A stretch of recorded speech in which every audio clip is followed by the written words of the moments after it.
Est-ce que vous saviez que les lapins mangeaient leurs crottes? Qu'est-ce que tu fais encore là, toi? Allez, descends.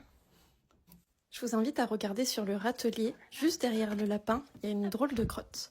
C'est ce qu'on appelle un cécotrophe. Les lapins, ils mangent des végétaux, comme l'herbe ou le foin, qui contiennent ce qu'on appelle de la cellulose. Ce sont des fibres qui sont très difficiles à digérer. Dans leur système digestif, ils ont un petit organe qui s'appelle le cécome et qui est rempli de bactéries. Et ce sont ces bactéries qui ont la capacité de digérer la cellulose. Le problème, c'est que le cécome se trouve après l'estomac et l'intestin. Ça veut dire que toute la cellulose digérée, elle ne peut pas être absorbée par le lapin et elle arrive dans ses crottes. C'est pour ça que les lapins mangent leurs crottes, pour pouvoir assimiler toute cette cellulose.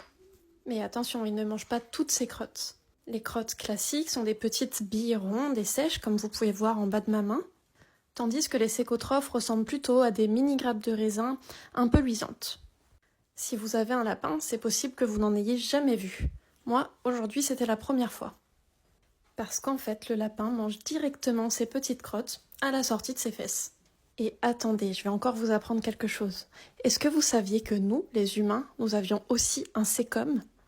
Nos ancêtres lointains mangeaient des végétaux qui avaient aussi des fibres très difficiles à digérer.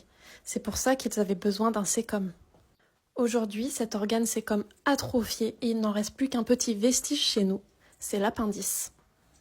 Aujourd'hui, on peut vivre sans l'appendice, on nous le retire d'ailleurs quand on a une crise d'appendicite, mais il se pourrait quand même que ce soit encore utile pour nous au niveau bactérien.